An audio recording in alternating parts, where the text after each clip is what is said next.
A paz do Senhor Jesus para todos os irmãos em Cristo. Meus queridos irmãos, eu estava fazendo uma live, mas aí eu tive que interromper porque eu esqueci, ligado o volume do celular alto e aí começou a tocar e atrapalhou, Mas estou aqui novamente, e vou ler aqui a palavra do Senhor novamente para deixar aqui a palavra de Deus, um breve estudo da palavra do Senhor nesta manhã para todos vocês. Quem for entrando, vai deixando aí o seu nome, de onde você é, para depois a gente estar orando por todos vocês. A palavra de Deus está no livro de Mateus, capítulo 15, versículo 21, e essa mesma palavra se repete em Marcos, capítulo 7, do versículo 24 ao 30. Aqui fala sobre a mulher cananeia. A Bíblia diz, irmãos, assim: partindo Jesus dali, foi para as partes de Tiro e Sidom. E eis que uma mulher cananeia que saíra daquelas cercanias, clamou dizendo: Senhor, filho de Davi, tem misericórdia de mim, que a minha filha está miseravelmente endemoniada. Mas ele não respondeu palavra. E os discípulos, chegando ao pé dele, rogaram-lhe dizendo: despede-a, que vem gritando atrás de nós. Ele respondendo disse: eu não fui enviado senão as ovelhas perdidas da casa de Israel. Então chegou ela e o adorou, dizendo: Senhor, socorre-me. Ele, porém, respondendo disse: não é bom pegar do pão dos filhos e jogá-los para os cachorrinhos. Ela disse: sim, Senhor, mas também os cachorrinhos comem das migalhas que caem da mesa dos seus senhores. Então respondeu Jesus e disse: ó mulher, grande é a tua fé. Seja isso feito para contigo como tu desejas. E desde aquela hora, daquela mesma hora, sua filha ficou sã, curada, liberta daquele demônio. Olha aí, vamos lá, meus queridos irmãos, você que está chegando agora, Deus abençoe a tua vida. Nós vamos agora à meditação, ao estudo da palavra de Deus. Bom, primeira coisa, nós vemos que essa mulher era uma mulher cananeia. Quem era? Cananeia, como assim? Lá em Marcos fala que era uma mulher grega cirofenícia. Por que grega? Porque ela tinha ascendência, talvez, grega, A Bíblia não dá detalhes, mas talvez porque ela tinha ascendência grega. Por que Ciro-fenícia? Ciro, porque essa região era a província romana da Síria. E ficava na Fenícia, Fenícia. Por isso, era chamada assim. Por que cananeia? Porque era descendente de cananeus. Agora vamos ver da onde se originou, qual é a origem do povo cananeu. Se você for no livro de Gênesis, no capítulo 9, você vai ver falando que Noé, ele teve 3 filhos, Sem, Cã e Jafé. Cã gerou Canaã. Ah, tá, então já descobri da onde veio o povo cananeu, de Canaã, que era filho de Cã, que era filho de Noé. Olha aí, lembra de Cã? Que ele viu a nudez do teu pai, que não podia ver, conforme Levíticos 18, A Bíblia fala que não podia ver, descobrir a nudez do teu pai e nem da tua mãe. E ele viu, e o seu filho foi amaldiçoado, Canaã, Então daí veio. Lembra também, meus irmãos, que Deus fez promessa em Gênesis 11, Gênesis 12, a Abraão, a respeito de dar a terra de Canaã. Sai da terra de Ur dos Caldeus e vai para a terra de Canaã. A terra, de Canaã. Nós vemos também, meus irmãos, que Josué, ele entrou na terra de Canaã, certo? A primeira cidade da terra de Canaã era Jericó. Lembra de Jericó? Em Josué, no capítulo 6, a palavra de Deus fala. Lembra dos espias, que foram enviados em Números 13 por Moisés para espiar a terra de Canaã. Olha aí. E lá em Josué também fala, os espias que entraram lá, e até falaram com Raabe, que era a meretriz. Lembra desse episódio? Está descrito na Bíblia Sagrada. Aí você lembra que os espias entraram lá e Deus falou que ia destruir a cidade, e que não era para pegar nada da cidade, nada, a não ser o ouro, a prata, as coisas de metais, que era para ser levado, que ia ser do uso sagrado do Senhor. Era para ser né, entregue ao Senhor aquelas coisas e não era para ninguém pegar nada para eles, tá? Só que aí lembra de Acã, que pegou do anátema, né? Ele pegou uma boa capa babilônica, uma cunha de ouro e uns ciclos lá de, não lembro se é de prata ou ouro, né? Pegou e por causa disso acabou sofrendo a consequência da sua desobediência, né? Irmãos, essa cidade de Canaã, ela foi amaldiçoada por Josué. Se não me falha a memória, Josué 6:26, né? A palavra de Deus fala que ela foi amaldiçoada. Josué amaldiçoou aquela cidade. E ele diz que a pessoa que reconstruísse após a sua destruição iria perder o seu filho primogênito quando colocasse os alicerces, e perderia o seu filho mais novo quando colocasse as portas, os portões da cidade, né? Se alguém quisesse reconstruí-la, sofreria essa pena, essa sentença do juízo de Deus, né? E assim sucedeu. Se você for em Crônicas 16:34, a palavra de Deus mostra o cumprimento desta maldição na vida dos filhos de Riel, né, de Betel. Esse homem era de Betel na época do rei Acabe. Veio a se cumprir, né, esta profecia, ou seja, profecia não, essa maldição, né? Por quê? Porque ele viu ali a cidade, já fazia mais ou menos, já tinha se passado uns 500 anos, mais ou menos uns 500 anos, que a cidade estava abandonada lá, aquele caos, né? Só os destroços, porque havia sido destruída, queimada a fogo, os muros haviam caído, né? Porque o próprio Deus havia derrubado. Depois eu vou contar também como que Deus derrubou os muros, né? Então Riel pensou assim, eu vou reconstruir. Ele desprezou, né, aquilo que Josué falou, como se não estivesse acreditando, nem ligou, né? Que vai acontecer isso nada não.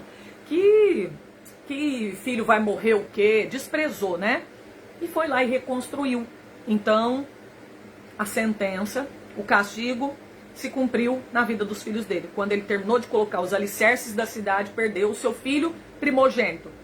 E mesmo assim ele continuou, né, terminando, reconstruindo a cidade, não deu muito crédito.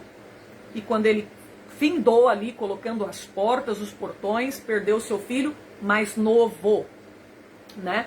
Então, irmãos, como que os muros caíram? Essa cidade, nós estamos falando de Canaã, né? Cidade aqui, a região onde habitava esta mulher cananeia. Daqui a pouquinho nós já vamos para ela, vamos falar dela também, né?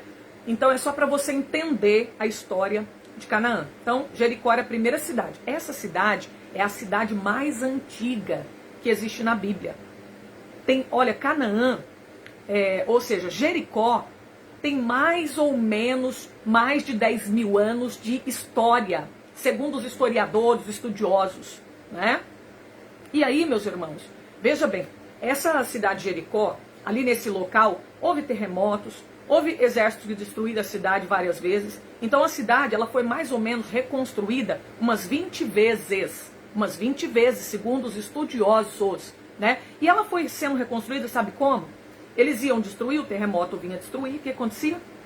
Eles não tiravam os escombros, não. Eles aplanavam a cidade e reconstruía por cima daqueles destroços, daqueles escombros. Então a cidade, né, eles iam reconstruindo por cima. E outra coisa, meus irmãos, esta cidade, o que eu ia falar aqui agora, gente? Essa cidade aqui é a cidade mais baixa que tem, né, naquela região ali. Ela está 270 metros abaixo do nível do mar. Então, é uma cidade muito baixa mesmo, quente, né? E voltando aqui, vamos falar agora como que foi que Deus, ele derrubou os muros dessa cidade.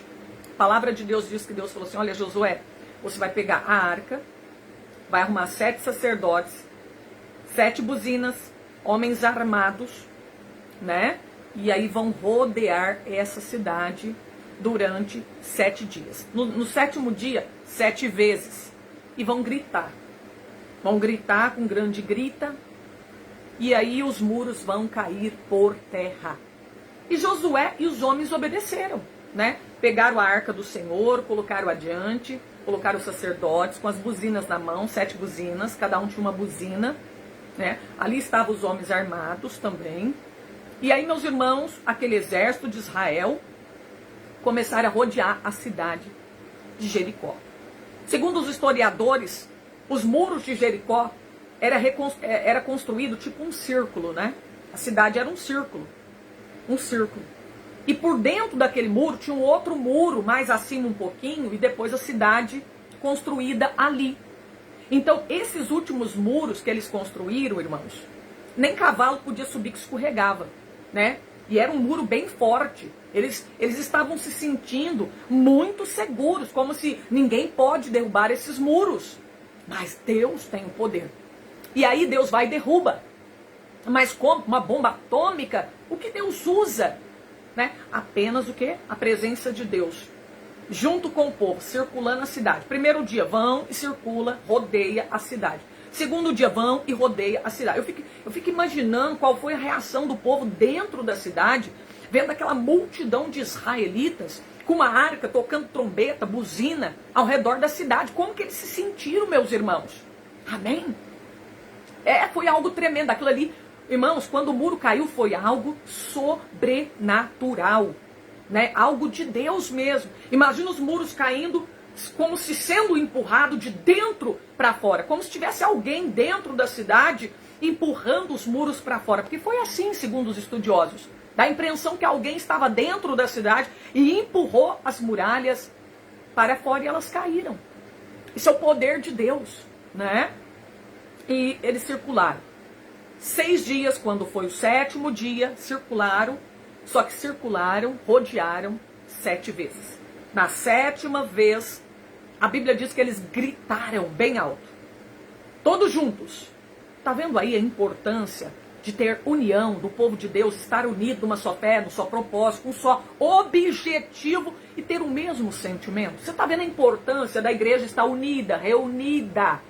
Irmão fortalece o outro, irmão todo junto num propósito, Deus opera milagres. Mas quando há divisão, separação, briga, contenda, fofoca, intriga, grupo dividido pra lá, pra cá, Deus não opera. Como que Deus vai operar? Se o irmão não fala com o outro, o irmão um dá glória, o outro não quer dar glória, o outro tá de cara feia. Aqui a gente vê a importância de se ter união entre o corpo de Cristo. O membro tem que estar unido com o outro, irmão, para Deus operar. Todos têm que dar glória, não é só um dar glória, o outro de cara feia, um ora, o outro não quer saber de orar. Todos têm que se unir. E quando a igreja entende isso e se une numa só fé, num só amor, num só propósito para orar, para buscar a Deus, para adorar a Deus num culto, irmão, milagres acontecem. E não é só milagre, é milagres extraordinários. O sobrenatural de Deus manifesta, que nem se manifestou em Jericó. Os muros caíram por terra, amém? E eles entraram, queimaram a primeira cidade, né? Depois que eles recolheram os metais, o ouro, a prata, para ser de uso sagrado do Senhor, as coisas do Senhor, amém? Então veja bem, e hoje há comprovação, né, pela arqueologia, os estudos, que realmente a palavra de Deus é verdadeira, o que está na Bíblia. E aí, meus irmãos, bom, saindo um pouquinho da terra lá de Canaã. Pronto, você já entendeu aí sobre Canaã, sobre os cananeus, a sua origem. Agora vamos lá, vamos para a mulher cananeia. A Bíblia diz, partindo Jesus dali, foi para as partes de Tiro e Sidom, né? Se você for em Mateus, capítulo ali 12, 11 ali, acho que é 11 ou 12, você vai ver falando assim, Jesus falando assim, olha, se eu tivesse operado, ai de ti Corazim, ai de ti Betsaida, se em Tiro e Sidom eu tivesse feito os milagres que eu fiz aqui, os sinais, eles teriam se arrependido. Olha aí Jesus falando, né? No dia do juízo haverá menos castigo, o castigo será menor, haverá menos rigor para o povo de Tiro e de Sidom, os cananeus, né? Então ali aparece também falando de Tiro e Sidom, né? Sidom. E aqui vai dizer, eis que uma mulher cananeia, que saíra daquelas cercanias, clamou, dizendo, olha, me lembrei de outra coisa, lá em Gênesis 38 fala que Judá, ele se casou com uma mulher cananeia, né? Uma mulher cananeia chamada Sua. Olha aí, meus irmãos. E aqui vai dizer assim, ó, ela saíra do meio das cercanias, clamou o quê? Senhor, filho de Davi, tem misericórdia de mim, que minha filha está miseravelmente endemoniada. Essa mulher sai de casa, ela já não aguenta mais ser enganada pelo charlatão, pelos curandeiros, que se dizia curandeiro da época, porque naquela época tinha muito charlatão, tinha muito médico, tinha muitas pessoas que era falso médico, pessoa falava que curava e não curava nada, só enganava o povo, muito charlatão.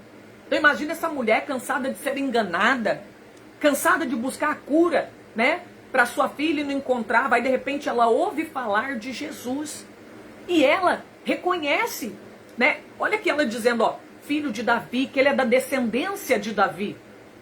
E ela começa a clamar. Ela crê, ali ela está demonstrando a sua fé, a sua crença. Ela crê que esse homem opera milagres, que ele é para dizer assim, para você entender, deve que ela pensou assim, esse é um verdadeiro curandeiro.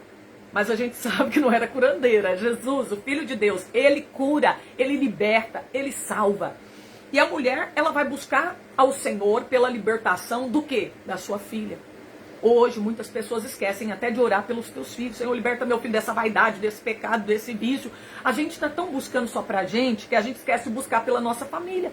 A salvação, né? Senhor, que a tua graça possa alcançar os meus filhos e que eles venham ser salvos, em nome de Jesus. Aí diz aqui, ó, olha só.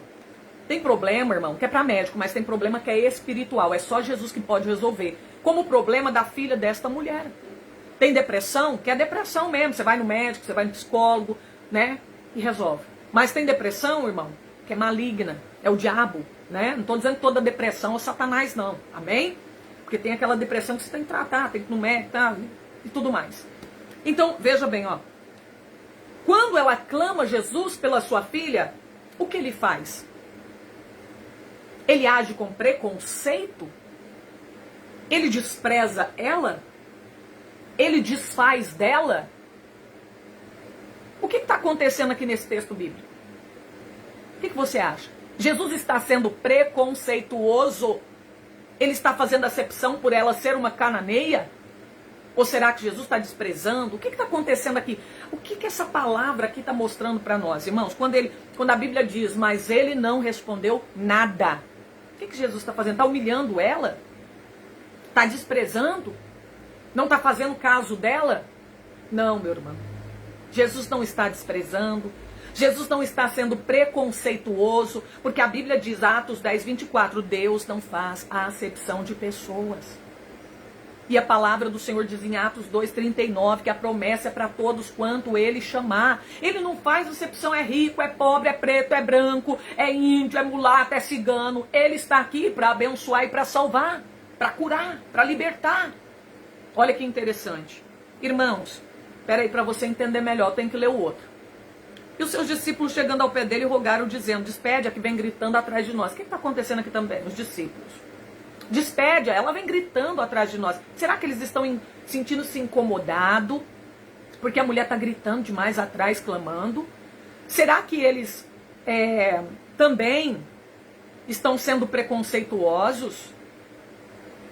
O que está acontecendo aqui, gente? Hã? Será que eles estão se sentindo constrangidos com a mulher gritando? E por isso eles falam, despede-a que vem gritando atrás de nós para ela ir embora logo. E acabar aquele constrangimento todo? O que será? Os discípulos, talvez sim, né? Talvez sim, por causa de alguma dessas coisas, né? A Bíblia não diz detalhes. E aqui diz ele, ó, ele respondendo disse, eu não fui enviado senão as ovelhas perdidas da casa de Israel. Olha, para você entender melhor. Vamos ver se você entende. Atos 1, 8. E recebereis a virtude do Espírito Santo, né? Recebereis poder do alto céu e ser-me-eis testemunhas, tanto em Jerusalém, Judeia, ó, Jerusalém, Judeia, vem primeiro, Samaria e depois o que? Confins da terra. Você está entendendo? Ser-me-eis testemunhas, vocês vão pregar. Primeiro em Jerusalém, na Judeia, depois Samaria, depois os confins da terra. Depois para os outros povos. Vai entendendo aí? Atos 13, 46, fala de Paulo dentro da sinagoga.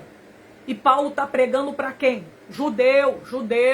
Só que aí o judeu não quer dar ouvido, o judeu está rejeitando a palavra de Deus que não é para ser rejeitada. Aí Paulo fala, ó, quer saber de uma coisa? Lavei minhas mãos, chega, não vou pregar para vocês mais não, agora eu vou partir para os gentios. Vou pregar para os gentios, que eu estou vendo que vocês não querem nada, vocês não estão acreditando, tá desfazendo a palavra. Eu não vou enfiar evangelho goela abaixo. Quer ouvir? Quer ir morar no céu? Amém. Não quer?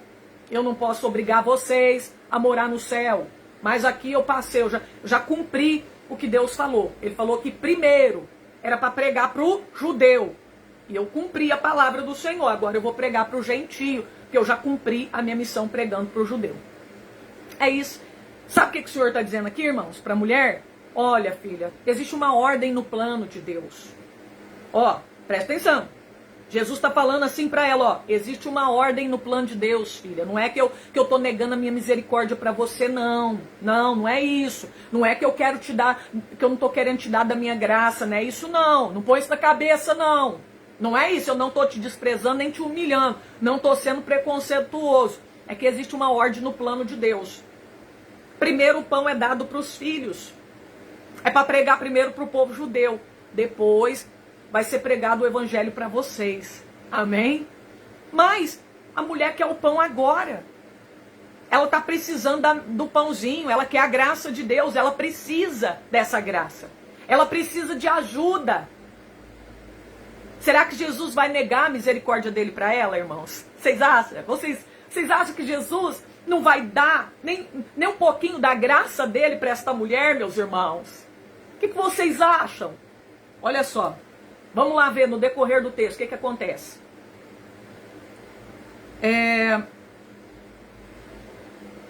Então ela chegou e adorou dizendo, irmão, se ele estivesse humilhando, maltratando, sendo preconceituoso, vocês acham que essa mulher ia chegar e adorar Jesus? Claro que não. Mas por que ela adorou ele depois que ele falou, eu não fui enviado senão as ovelhas perdidas da casa de Israel? Porque ela entendeu. Ela aceitou a ordem do plano de Deus. Tá bom, Senhor. Ela entendeu. Ela aceitou aquela palavra. Por isso ela adorou. Ela viu que ele não estava desprezando ela. Ela viu que ela não estava sendo rejeitada. Aí olha só. Ela disse assim, ó. Ele disse, né? Não é bom pegar do pão dos filhos, porque existe uma ordem natural dentro de uma casa. Tinha os animaizinhos de estimação, os cachorrinhos. Tinha os cães selvagens, que comiam até carne de gente. Mas tinha os cachorrinhos domésticos, que ficavam dentro da casa. Os cãezinhos, né? E aí, Jesus pega e fala assim, não é bom pegar do pão dos filhos, deitar e jogar para os cachorrinhos. Jesus não quis ofender ela, Jesus não estava humilhando ela, não era um insulto, não, como muita gente prega, acha que é insulto, que ele estava humilhando e não. Jesus aqui está dizendo apenas o quê? Que existe uma ordem natural dentro de uma casa. Quem come primeiro é as pessoas, depois os cachorros, animal. Amém? Depois eles comem, primeiro a gente que come. Ou será que você faz o inverso? Dá comida para os cachorros, depois que você vai comer? Não. Então, primeiro numa casa existia essa ordem. Primeiro eles comiam o pão e as migalhas davam para os cachorrinhos. Entendeu? Aí você entendeu? A graça de Deus, irmãos, é tão maravilhosa, é tão grande, que ela chega a transbordar e alimenta até quem está debaixo da mesa, meus irmãos. Até quem está debaixo da mesa, que não é participante da mesa, é alimentado, é curado, é restaurado, é transformado, é salvo. Essa graça é a graça que transborda. Olha que coisa maravilhosa, meus irmãos. A graça de Deus é maravilhosa. Amém? E aí, olha só. A mulher fala assim, ó. Mas também os cachorrinhos comem das migalhas que caem da mesa dos filhos. Verdade. Amém? Irmãos, ela não quis sair sem a tua bênção. Ela falou, sei que aí tem pra mim. E Jesus não negou, não é que ele estava negando a sua misericórdia, não. Embora ela não era participante da mesa, mas ela acreditou na misericórdia do Senhor quando ela falou, mas os cachorrinhos também comem da migalha que cai da mesa do seu Senhor. A misericórdia de Deus é tão grande que até eu aqui, ó, vou ser alcançada. Até eu que não sou judia. Até eu que sou estrangeira, cananeia. Eu sei que Deus tem para mim a sua misericórdia também. A sua graça, a promessa dele é para mim também. Eu creio no Filho de Deus, eu creio. Amém? Olha só, ela acreditou. E Deus honrou a fé dela, irmão. Deus também quer honrar a tua fé. Só que para isso você precisa crer que ele é o Filho de Deus, que ele é o Salvador da humanidade.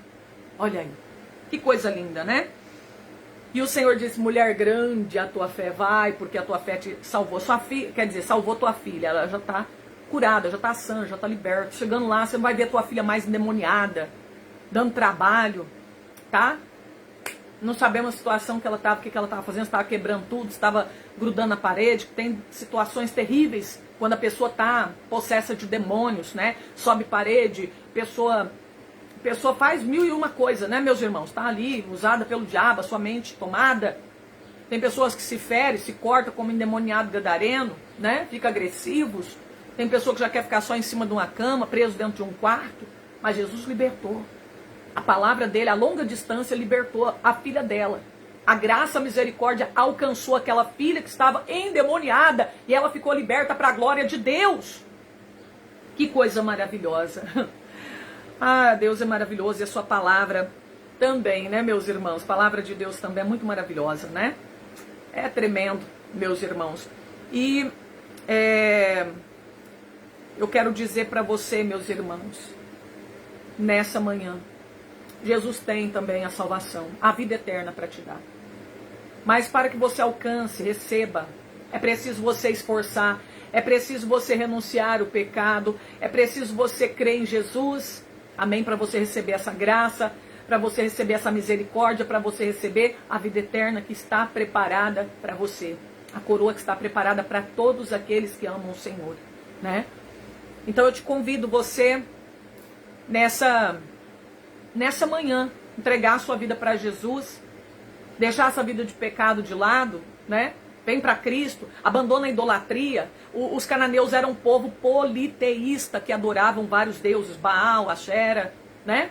Adoravam tantos deuses, faziam sacrifício dos seus filhos para o deus chamado Moloque. Se você for no livro de Jeremias, no capítulo 7, você vai ver que existia um vale chamado Vale de Rinom, Tofete, aonde eles faziam sacrifícios de crianças para o deus Moloque. Então o povo cananeu era um povo idólatra, era um povo, irmãos, que praticava imoralidade, coisas imorais. Era um povo que sacrificava seus filhos para os seus deuses.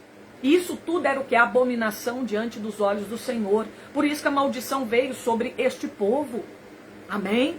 Mas o Senhor estava ali para libertar da maldição. Aquele que crê em Jesus. Deus liberta da maldição. Deus liberta do pecado. Seja qual ele for.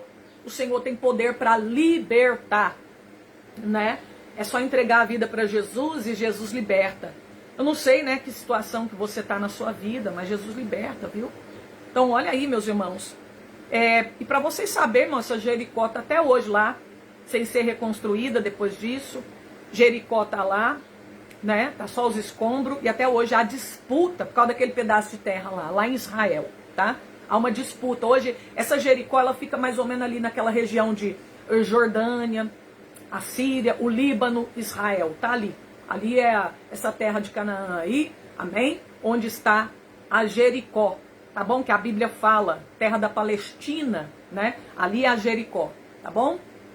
E só lembrando mais uma coisinha, por ali passaram vários povos, viu, irmãos? Cada um veio numa época, reconstruiu a cidade ali, passaram ali os egípcios, os cananeus, os israelitas, os bizantinos, os mamelucos, né? Um outro povo lá que eu esqueço o nome deles, e os britânicos, até os romanos passaram por ali na época de Herodes, né? Então passaram por aquele lugar chamado Jericó, essa terra. Amém? Então olha aí, meus irmãos, realmente a Bíblia, a palavra de Deus, ela é inerrante, ela é infalível, ela é verdadeira.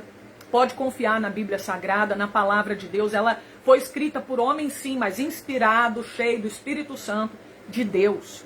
É a revelação de Deus. Imagina mais de 40 autores em todas as épocas, pescadores, agricultores, pessoas de diversos tipos de classe social, pobre, rico, e vai, escreve a Bíblia, e tudo que eles falam bate uma coisa com a outra, irmão, é época diferente, de um período do Antigo Testamento para o Novo, teve 400 anos de silêncio. Agora você imagina como que pode, né, escrever as coisas assim, bater tudo uma coisa com a outra. É o Espírito Santo, é o mesmo Espírito na vida deles, amém? Inspirando a escrever a Bíblia Sagrada para hoje, ela ficar como uma bússola, um manual para a nossa vida, uma bússola para mostrar para nós o caminho certo, o caminho correto, o caminho que leva para Deus, o caminho que leva para o céu, mostrar como nós devemos andar, mostrar para nós qual é a vontade de Deus, em vez de você ficar na internet, vendo vídeo, série, novela, acabando com a sua vida espiritual, perdendo a sua força assistindo televisão. Vamos ler a Bíblia, vamos buscar no profundo entender a palavra de Deus, porque há coisas maravilhosas que Deus quer revelar para você, verdades profundas Deus quer revelar, e Ele só revela para quem é humilde, para quem é simples, para quem reconhece a sua dependência dEle, para quem reconhece as tuas fraquezas. É só para esses. Deus não revela a sua verdade profunda para quem é orgulhoso. Não, Deus não revela. Deus rejeita o soberbo, mas a Bíblia diz que Ele dá graça para quem? Para quem é humilde. Então vamos ser humilde, na presença do Senhor, amém? Vamos buscar o Senhor enquanto nós podemos achar, amém? Irmãos, eu estou num propósito de oração, levantamos uma campanha meia-noite, estamos orando meia-noite, 3 horas da manhã, 6 horas da manhã, meio-dia, 6 horas da tarde, meia-noite, né? Então, são 3 dias de campanha. Se você também quiser entrar nesse propósito, entra aí. Mesmo que eu não estou entrando na rede social, mas entra nesse propósito orando, nem que for 10 minutos cada horário desse, porque Deus quer repreender toda obra maligna e Deus quer te dar vitória naquilo que você precisa, libertação. Nós temos que orar. O crente tem que ter uma vida de oração. Até Jesus deixou exemplo para nós, tá? Então, se você quer vencer, é com oração. Se você ficar na rede social, não ir para a igreja, em casa, você não vai vencer luta, problema nenhum. A gente precisa orar. A gente precisa estar na igreja, junto com os irmãos, para fortalecer um ao outro, receber força um do outro, porque um consola o outro, um ajuda o outro. Nós somos membro do corpo de Cristo, um pé sozinho morre, fora do corpo. A gente precisa estar unido, reunido, e na mesma fé, na mesma fiação, amém? Glória a Deus. Que Deus abençoe a tua vida, meus irmãos, e que essa palavra fique para a tua meditação. Deus abençoe, vou ficando por aqui, mas espera aí, vamos orar. Tem gente aqui com dor, tem gente aqui com problema. Põe a mão aonde você está sentindo a sua dor. Se você crer, você vai ser curado agora. Amém? Senhor, meu Deus e meu Pai, nesse momento, Deus, eu peço, o Senhor, repreende todo o levante do adversário, espírito de enfermidade, essa dor, essa infecção, esse problema que essa pessoa está sentindo agora. Meu Deus, toca no ouvido, toca na garganta, toca na cabeça, queima essa dor agora, queima essa opressão agora. Pessoas que estão sentindo ânsia de vômito, mal-estar no estômago, meu Deus, se for obra de macumba, liberta também, faz expelir pelo sangue de Cristo, meu Deus, queima agora toda a ansiedade, toda a angústia desse coração angustiado, essa pessoa que está triste, meu Deus, liberta agora, quem sabe querendo tirar a tua própria vida, repreende agora o espírito, a fúria de Satanás contra esta vida. Meu Deus, liberta. Meu Deus, passa a gota do sangue. Sangue de Jesus tem poder. O sangue de Jesus tem poder. O sangue de Jesus tem poder. Meu Deus, não são as minhas mãos.